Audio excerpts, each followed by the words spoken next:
ऐसी संस्थाओं के माध्यम से समाज के उत्थान के लिए, चाहे वह वैचारिक हो, चाहे शैक्षणिक हो, चाहे वह आर्थिक हो, सभी प्रकार के उत्थान के लिए संस्थाओं की एक बड़ी जिम्मेदारी रहती है कि वे समय समय पर समाज को एक प्रगति के राह पर ले जाने की कोशिश करें। और इसी की कड़ी में प्रबुद्ध सेवा संस्थान यहाँ की एक संस्था जिन्होंने इसका निर्माण किया, स्पेशली इसमें महिलाएं हैं। बाबा साहब अम्बेडकर की एक बात को मैं बड़ा कोट करते रहता हूँ। बाबा साहब अम्बेडकर ने कहा था कि किसी भी समाज की प्रगति का आकलन कैसे किया जाए, तो उन्होंने कहा था कि किसी भी समाज की तरक्की का आकलन उस समाज की महिलाओं से किया जा सकता है।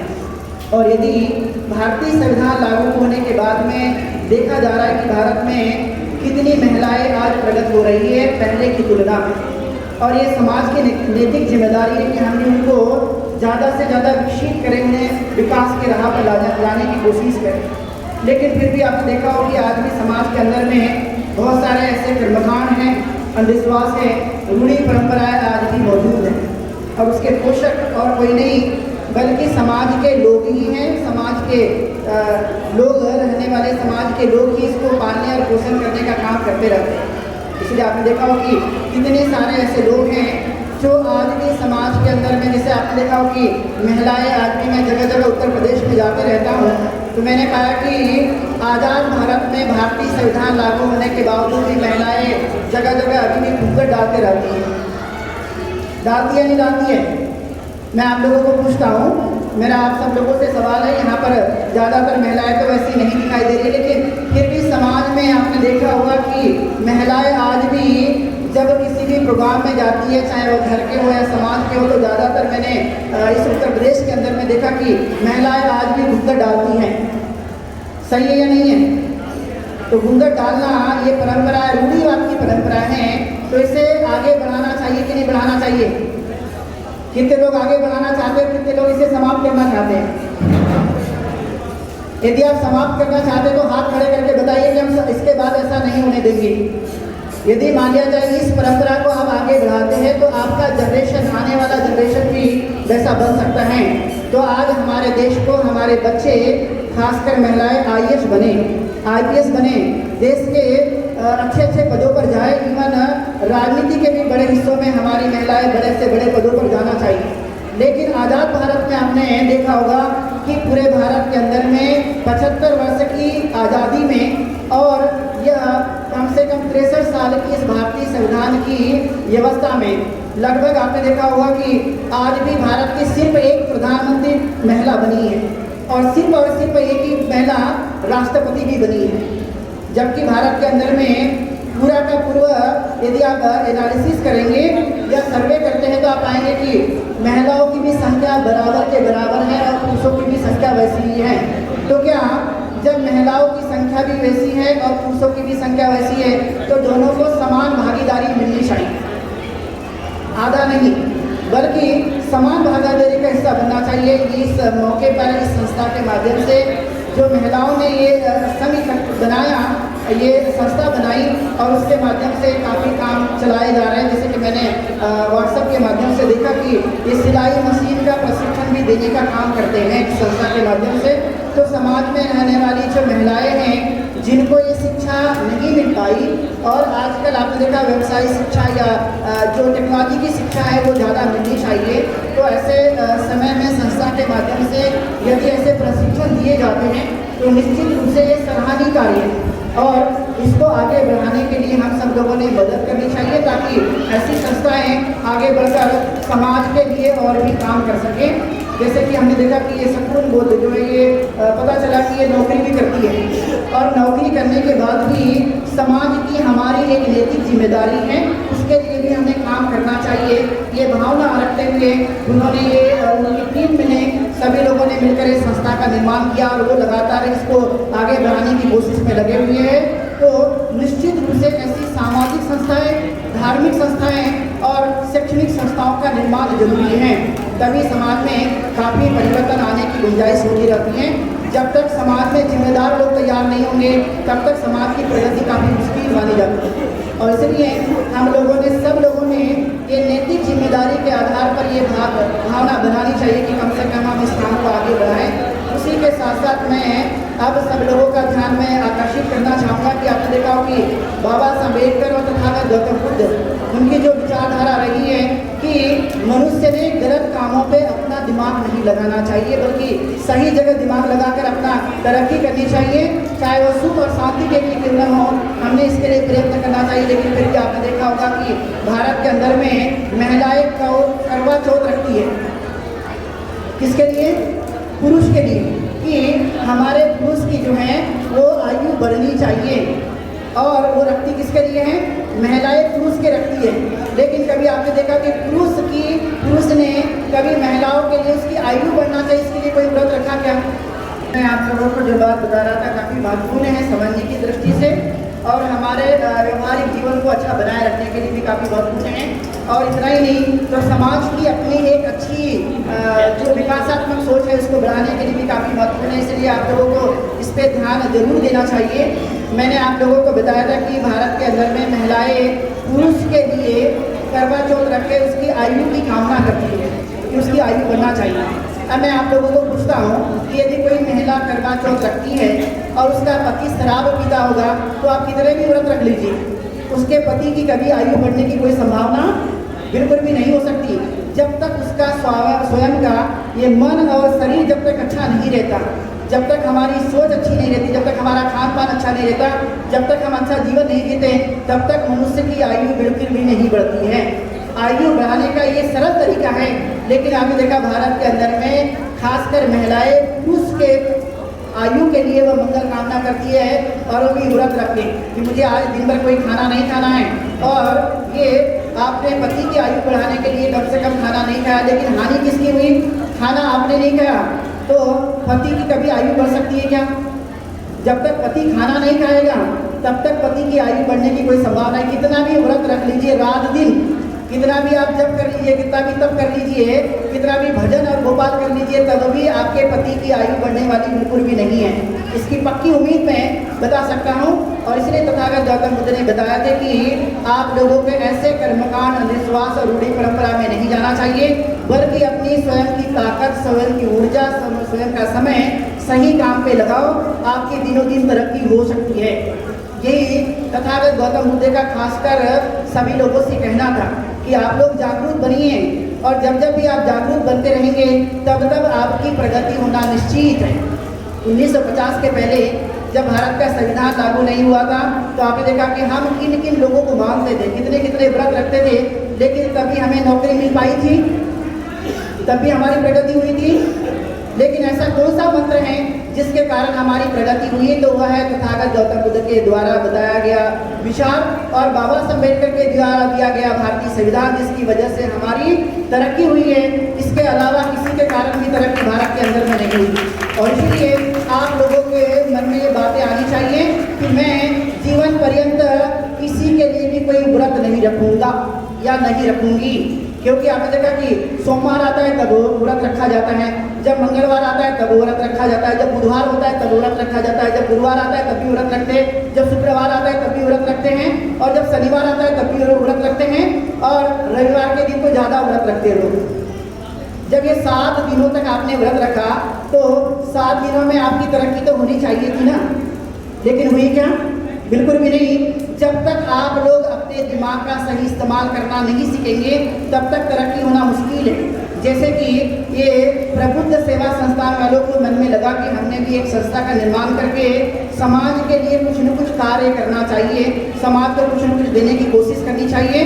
इसलिए इनकी मन की सोच ने इनको यह प्रेरित किया कि हमने समाज के लिए जरूर काम करना चाहिए। बाबा साहब अम्बेडकर जी ये चाहते थे कि हम लोगों ने मनुष्य होने के नाते अकेला तो जीवन नहीं जी सकता, इसलिए बाकी के लोग जो पिछड़े रहते हैं, जिनको तरक्की करने का अवसर नहीं मिलता, जो प्रगति नहीं करते या जिनके विचार उतने अभी मजबूत नहीं बन पाए हैं, तो ऐसे लोगों के विचार को अच्छा बनाने के लिए, उनकी प्रगति को करने के लिए कम से कम संस्थाओं के माध्यम से कुछ ऐसे कार्यक्रम चला करके उनके जीवन में बदलाव लाया जा सकता है।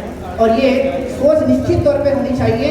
इसलिए यहाँ पर जितनी महिलाएं यहाँ पर आई हुई है, खासकर मैं उन लोगों से कहना चाहूँगा, और ये जितनी इस संस्था की जितनी महिलाएं, उनसे मैं यही कहना चाहूँगा कि भारत की तरक्की यदि किसी चीज़ में आज तक छुपी हुई है तो वह है महिलाओं की अपनी जिम्मेदारी को लेकर। कि जिस दिन महिलाएं अपनी जिम्मेदारी को सही मायने में समझना शुरू कर देंगे, उस दिन भारत की तरक्की निश्चित रूप से हो सकेगी।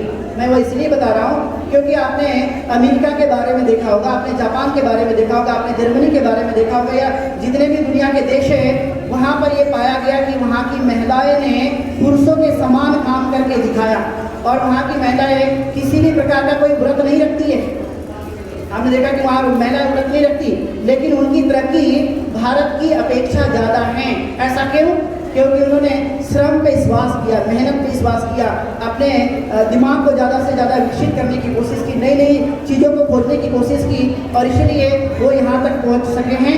इसलिए सब कुछ दुनिया में किसी ने कोई बनाया तो सिर्फ और सिर्फ मनुष्य ने ही बनाया है, बाकी किसी ने कुछ नहीं बनाया। आप इस हाल में बैठे हो, इस हाल को बनाने वाले कौन हैं? कोई ईश्वर या इंसान? मैं जिस माइक से बोल रहा हूँ, इसको बनाने वाला कौन है? ईश्वर या इंसान? आप लोग जिस सोफे पे या कुर्सी पे बैठे उसको बनाने वाला कौन है? आपके सामने बुद्ध की और बाबा साहब अम्बेडकर की मूर्ति है, किसने बनाई? बताइए आप लोग, किसने बनाई? तो ताकत किसके पास है? लेकिन हम किसके पीछे भागते हैं? जिनके पास कुछ ताकत नहीं है। जैसे बुद्ध हमारे सामने, बाबा साहब अम्बेडकर सामने है, ये मूर्ति हमें कुछ देने वाली नहीं है, लेकिन इन्होंने जो मार्ग हमें बताया, जिस मार्ग पर चलने के लिए उन्होंने हमें कहा है, उस मार्ग पर जो भी आदमी चलेगा उसकी निश्चित रूप से तरक्की होना संभव है। वो कोई भी आदमी हो, किसी भी जगह जन्मा हो, किसी भी गांव में रहने वाला हो, किसी भी शहर में जन्मा हो, लेकिन यदि वो सही मायने में इस तरह की कोशिश में लगा रहेगा, उसकी तरक्की को दुनिया में कोई भी आदमी रोक नहीं पाएगा। और ये हकीकत जानना, इस वास्तविकता को जानना हमारी आज की ज़रूरत होनी चाहिए। और जब इस काम को हम आगे बढ़ाना शुरू कर देंगे तो तरक्की हमारी निश्चित रूप से हो सकेगी।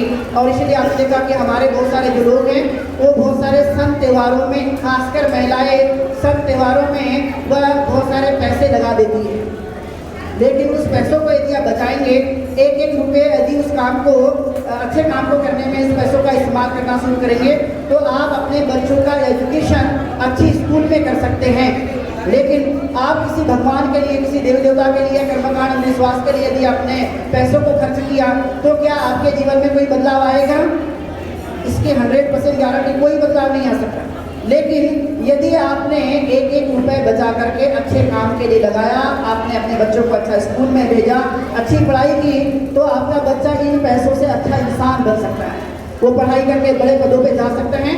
यही साइकोलॉजी, यही अर्थशास्त्र, यही दर्शन तथागत गौतम बुद्ध का है कि मैं जो आप लोगों को बताता हूँ वो सिर्फ कहने के लिए धार्मिक चीज़ें नहीं हैं, बल्कि इसके पीछे छुपा हुआ अर्थशास्त्र है, इसके पीछे हुआ दर्शन है, इसके पीछे कई सारी ऐसी बातें हैं जो आपके जीवन में परिवर्तन लाने का काम कर सकते हैं। इसलिए आपने देखा होगा अभी 2 दिन पहले टेलीविज़न पे सारी न्यूज़ छपी थी, या सही सारी न्यूज़ आई थी कि अमेरिका में भी तथागत गौतम बुद्ध के स्टेचू को संभाल कर रखा था, और कितने वर्ष पहले संभाल कर रखा था।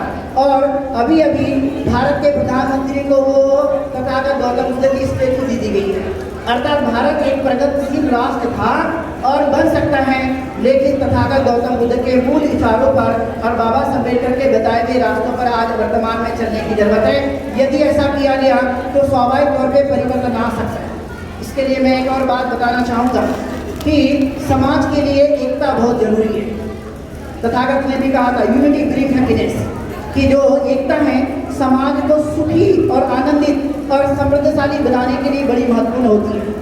लेकिन आजकल आपने देखा होगा समाज के अंदर में कई तरह का बिखराव उत्पन्न होते जा रहा है, कई तरह के हलचल निर्माण होते जा रही है, और हमारी सारी की सारी जो यूनिटी है, एकता है, धीरे धीरे समाप्त होती जा रही है। आप कितनी लाख कोशिश कर लोगे, लेकिन अलग अलग बटे रहोगे तो कभी भी तरक्की हो नहीं सकती। और इसलिए तथागत गौतम बुद्ध ने सामाजिक एकता के लिए 7 बातों को बज्जी संघ के लिए बताया था। मैं इस मौके पर यह बातें आप लोगों को भी मैं बताना चाहता हूँ। वो 7 बातें ये थी कि बड़ी संख्या में हम लोगों ने इकट्ठा होनी चाहिए, और जब बड़ी संख्या में हम लोग इकट्ठा हो जाते हैं तो हमने बार बार मीटिंग करनी चाहिए, बार बार हमें मिलना चाहिए, और उसमें जो भी निर्णय लिए जाते हैं वो सोसाइटी में इम्प्लीमेंट किए जाने चाहिए। इसी के साथ साथ उन्होंने कहा था कि महिलाओं का सम्मान होना चाहिए। यदि इस समाज में महिलाओं का सम्मान नहीं होता वो समाज कभी प्रगति नहीं कर सकता। इसी के साथ साथ उन्होंने कहा था कि जो भी सार्वजनिक स्थान होते हैं उसकी सही मायने में देख रेख होनी चाहिए, उसका भी सम्मान होना चाहिए। इसी के साथ साथ उन्होंने कहा था कि समाज में जो बुजुर्ग लोग होते हैं, जो बूढ़े लोग होते हैं, उनका भी सम्मान होना चाहिए, उनकी भी देखरेख होनी चाहिए। और जो ज्ञानी है, जो अरहत है, जो भिक्षु हैं, जो आकर कुछ बात बताते हैं तो उन बातों को भी मानना चाहिए, स्वीकार करनी चाहिए। ये तथागत गौतम बुद्ध ने वैशाली के बद्री लोगों को ये बात बताई थी। और एक बार जो है अजातशत्रु ने अपने सेनापति को तथागत गौतम बुद्ध के पास भेजा कि हम लोग वज्जियों पर आक्रमण करना चाहते हैं और वज्जी लोग यदि वज्जी कैसे जीत पाएंगे, क्योंकि हमने बहुत बार आक्रमण किया लेकिन वो हमने उनको जीत नहीं पाए। तब तथागत ने वत्सकार ब्राह्मण को बुलाकर पूछा कि क्या मैंने 7 बातें उस वज्जी संघ को बताई थी, वे 7 बातों को अभी भी मानते हैं या नहीं मानते। तो वत्सकार ब्राह्मण ने ये बात बताई कि अभी भी वज्जी संघ ये 7 बातों को मानते हैं और अमल में लाते हैं। इसलिए अजातशत्रु को तथागत गौतम बुद्ध ने कहा कि आप कभी भी उस पर विजय प्राप्त नहीं कर सकते, क्योंकि वज्जी संघ इन 7 बातों को मानते रहता है। इसलिए ये वज्जी संघ ही जीत पाएगा, चाहे इनके पास कितनी भी सेना हो, कितनी भी कुछ हो, लेकिन उनको उनकी एकता के कारण और उनके समाज में ये 7 बातों को इम्प्लीमेंट करने के कारण कोई भी उनको जीत नहीं सकता। ऐसा वत्सकार ब्राह्मण को तथागत गौतम बुद्ध ने बताया और वत्सकार ने फिर यह अजातशत्रु को बताया और अजातशत्रु वज्जी संघ को कभी भी जीत नहीं पाया। और इसलिए मैं इस मौके पर यही बात बताना चाहूँगा कि आप लोग अपने समाज की एकता को हमेशा बरकरार रखें, किसी भी कारण से इसे टूटने न दें। तब तक भी आप हमेशा विजित होते रहेंगे, तब तक भी आपकी हर बातें पूरी होती रहेगी और आप यशस्वी होंगे, समृद्धशाली बन सकते हैं। और यदि ऐसा नहीं हुआ तो मैं आप लोगों को इस मौके पर बताना चाहूँगा कि आप कभी भी समृद्धशाली नहीं बन पाएंगे, क्योंकि यही एक मूल मंत्र है, यही एक गुण धर्म है मनुष्य के जीवन को कि हम अपने समाज की एकता को सदा ही बरकरार रखने की कोशिश करें और महिलाओं को ज़्यादा से ज़्यादा प्रोत्साहित करें ताकि वो समाज के अंदर में बड़ी अच्छे से नेतृत्व करने की क्षमता उनके मन में निर्माण हो। यदि ऐसी हमने कोशिश की तो यह देश कभी भी पीछे नहीं रह सकता, चाहे वह गाजियाबाद हो या भारत का कोई भी गांव या शहर हो, वो कभी भी पीछे नहीं रह सकता। इसलिए हमने अकेले ने भी तरक्की की है, हमारी नैतिक जिम्मेदारी है कि हम भी दूसरों को तरक्की के इस मार्ग पे लाने की कोशिश करें। यदि ऐसा काम किया गया तो स्वाभाविक तौर पे समाज को हम लोग विकास की तरफ में लेकर जा सकते हैं, उन्हें अच्छा बना सकते हैं। इसलिए यहाँ पर जितने भी लोग आए हुए हैं इस स्थापना दिवस के अवसर पर, मैं आप लोगों को यही चाहूँगा कि आपने यदि कर्मकांड करना छोड़ दिया है, अंधविश्वास मानना छोड़ दिया, रूढ़ी परंपरा को यदि मानना छोड़ दिया, तो दूसरों को भी इस तरह से बनाने की कोशिश करें और वैज्ञानिक जो सोच है उसको जितना हो सके जो डेवलप करने की कोशिश करें। इसलिए आपने देखा हो कि जब कोरोना महामारी आई तो इस देश के अंदर में चाहे वह गुरुद्वारा हो, चाहे वह मंदिर हो, चाहे मस्जिद हो, चाहे बुद्ध विहार हो, सबको ताला बंद कर दिया गया। किसी ने भी एक आदमी वहाँ से उठकर नहीं आया कि समाज में फैली हुई महामारी को दूर किया जा सके। इससे अंदाज़ा लगाइए कि जहाँ जहाँ पर भी ये लोग बिठाले गए हैं वो कभी आपकी तरक्की नहीं कर सकते, बल्कि हमारी अपनी खुद की मेहनत, हमारी सोच, हमारा ज्ञान और हमारा वेग बुद्धि हमें आगे बढ़ा सकता है, हमारी प्रज्ञा ही हमें आगे बढ़ा सकती है। इसलिए हमें इन चीज़ों को ही मानना चाहिए। जितनी ज़्यादा समाज में वैज्ञानिक पद्धति विकसित होगी, अच्छी विचार जितना ज़्यादा विकसित होगा, समाज उतना धीरे धीरे तरक्की करते रहेगा और समाज के माध्यम से हम इस तरह के बदलाव ला सकते हैं। इसलिए संस्थाओं का एक ही उद्देश्य होता है, समाज में बदलाव लाना, समाज की तरक्की करना। और इसलिए मैंने खुद भारत के अंदर में विचार किया कि भारत में ज़्यादातर महिलाओं को बड़े लेवल तक या जगह जगह जहाँ भी प्रोग्राम होते हैं वहाँ पर महिलाओं को ज़्यादा अवसर नहीं मिलता। इसलिए 2016 में मैंने खुद इस सोच के साथ जो बाबा साहब अम्बेडकर ने बताया था कि महिलाओं के उत्थान करना जरूरी है, इसलिए भारत के अंदर में हमने जगह जगह ये कार्यक्रम चलाए और महिला सशक्तिकरण संघ के नाम से हमने भी एक संस्था बनाई और उसमें कई देश भर से कई महिलाएं उसमें जुड़ी हुई है। लगातार उनकी कई तरह की कोशिश में लगे हुए बदलाव लाने के लिए। तो ये आज का जो कि स्थापना दिवस का कार्यक्रम है, मैं यही चाहूँगा कि समाज के सभी लोग मिलजुल करके अपने जो भी दुख होंगे, जो भी समस्याएं होगी, उसे दूर करने की कोशिश करें। इतने ही विचार रखते हुए मैं नहीं करूँगा। आज इस कार्यक्रम के लिए सकुन बोध जो कि प्रबुद्ध सेवा संस्था के अध्यक्ष हैं, उन्होंने मुझे इस कार्यक्रम के लिए आमंत्रित किया और मैं आप लोगों के बीच में आकर कुछ बातें मैंने आप लोगों को बताई। आप लोगों ने चाहे शोरगुल हो या शांति हो, आपने उसको सुनने की कोशिश की। इस अवसर पर मैं सभी लोगों को बहुत बहुत धन्यवाद देता हूँ। मंगल कामना करता हूँ कि आप दीर्घायु हो, सुखी हो। ऐसी भावना के साथ मैं यहीं पर रुकता हूँ। बहुत बहुत धन्यवाद। बहुत कुछ